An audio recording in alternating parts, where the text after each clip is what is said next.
Hello, thank you for clicking that link and joining me again today. I am so glad you did. My name is Dee. I'm Fat Chick in a Barn, and today we're going to talk about Love Off the Grid, Season 1, Episode 3, Playboy Mansion. Ooh.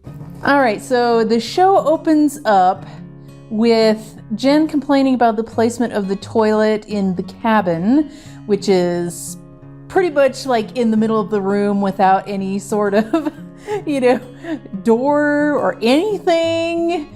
And then she goes to take a shower, and lo and behold, there is no water. So then Charlie says, oh, well, it's probably up at this spring house, and that's where the water comes from, and you need to learn how to go clean that out. And she's like, I do? Why do I have to do this? Why can't he do this? And he's like, well, but if I'm not here. And she's like, when are you not gonna be here? Which I think is a valid point since he doesn't ever leave the mountain. But anyway, he's like, no, you need to learn to do this. So they decide to go trekking up to the mountain spring house and find out what's going on. And the one thing about the homestead life is that everything seems to take 10 times longer or be 10 times harder. You know, a simple repair just seems to be a nightmare. Like, we spent an entire weekend just getting one of the support poles up for the wraparound porch. An entire weekend! So it just, I don't know what it is, but it just seems like everything has an extra element of difficulty. So then we flip to Josh and Angela.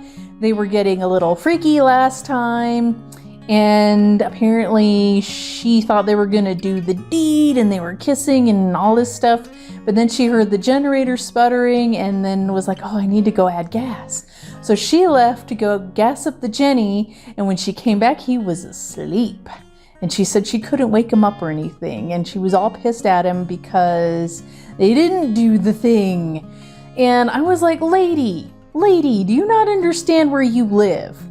He might be, a strapping young lad, but if he hasn't been in the heat like you have, it's gonna suck the very life out of him. Trust me, I've lived in Arizona all my life, and it does totally just suck the life out of you. So then we go to Joe and Maisha. The house frame is coming along. They apparently have a third person, a Mia, who is supposed to come out and visit. And there's the trailer. The trailer is right there. It's driving me crazy that there's a trailer and they make like no reference to it. I'm like, why?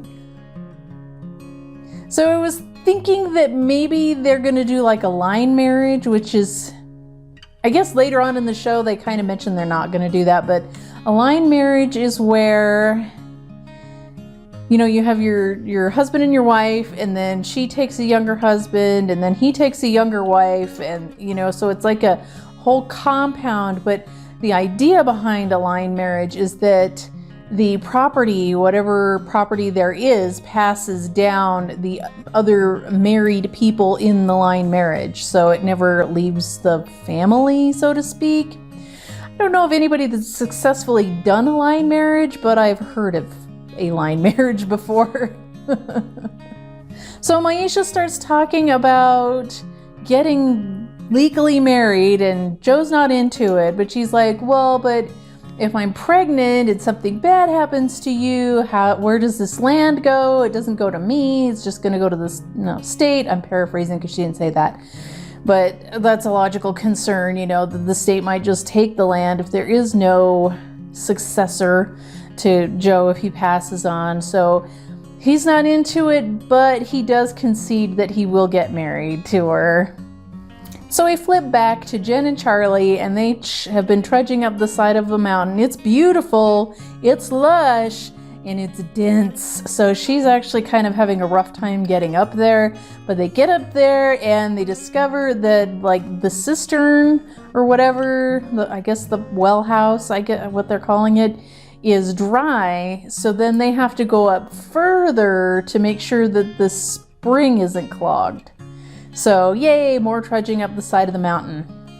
So then we briefly flip back to Angela and Josh, and they're putting up some shade cloth or something and kind of bracing the side of the house. Nothing too exciting there. They seem to be getting along, but she's still mad at him for falling asleep.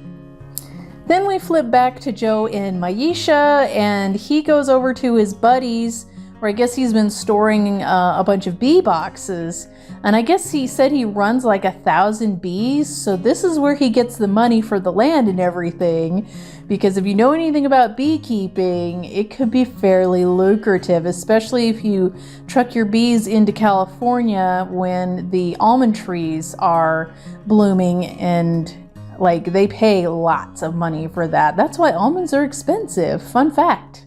He talks to his buddy about getting married to Maisha, and his buddy's not into it either because he's like, I've been married twice and I've lost everything twice. So he was just not, into the marriage thing. And he was asking about Polly, and you know how a polygamous hippie counts as wives? No. 1 Mississippi, 2 Mississippi, 3 Mississippi. Joe was explaining that the women can find men outside of the relationship, but I guess they're not to be on the farm or something. Then we flip back to Spencer and Lindsay, and they're going to go fishing, and she doesn't want to touch the worms. She's freaked out by them, and she doesn't want to touch them, and she's like, but they're sensual beings. And then the whole time I'm like, oh wow, she doesn't know what's about to happen to that worm. She has no idea. She wasn't about that kind of life. And then Lindsay's complaining about how she hates fishing and is not enjoying it at all. But fishing's just really boring for me. I love fishing. I would like to go fishing more often. The first time I went fishing, we caught 1 fish, and I thought I was going to die of hypothermia because it was pouring down rain and cold and terrible. Ugh.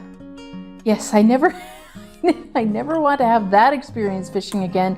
But oddly enough, fish seem to like rainy days. I think it's because of the water on the surface. They think maybe they're bugs, or maybe the fish somehow know maybe birds don't fly around or something when it's raining. So Lindsay and Spencer eventually give up fishing because the dogs are running through the water and disturbing the fish. So Spencer's like, I'm never going to catch any fish anyway, so let's just go home.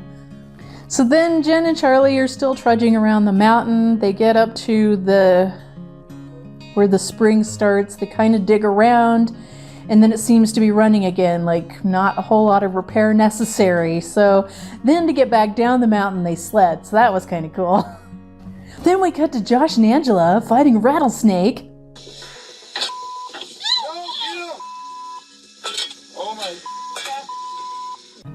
And Angela's saying how you have to kill them immediately.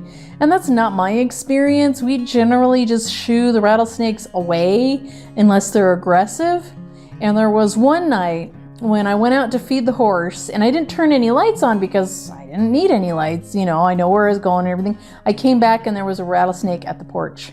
And so I was out in the dark going, hello, somebody turn the light on. There's a rattlesnake out here and I can't move.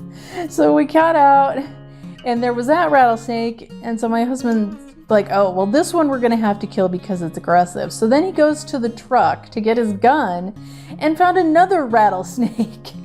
So that was a couple of summers ago. So every once in a while we get lots of rattlesnakes. This is why it's important not to be running around in flip-flops, which is why it freaks me the hell out when I see Spencer and Lindsay running around in flip-flops and shorts. It just freaks me out big time. Then we flip back to Joe and Maisha, and Mia is coming to the farm, and the episode closes up. So all in all, I guess a lot of it was people trudging through the forest and stuff like that. But I will say that we only have 3 more episodes of Love Off the Grid. I think that 1,000-Pound Best Friends is going to go a little longer than that. So you may only see this fabulous ensemble 3 more times. And with that, air hugs, guys. I am out.